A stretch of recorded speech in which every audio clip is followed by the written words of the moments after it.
To add fingerprint into your POCO C75, go to the settings.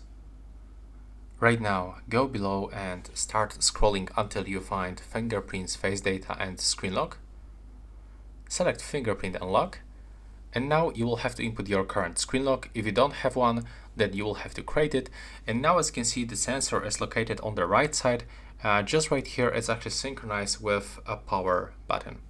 So now you will have to just keep touching this power button with your finger, and each time you tap on it, you will feel vibration when this sensor scans your fingertips properly.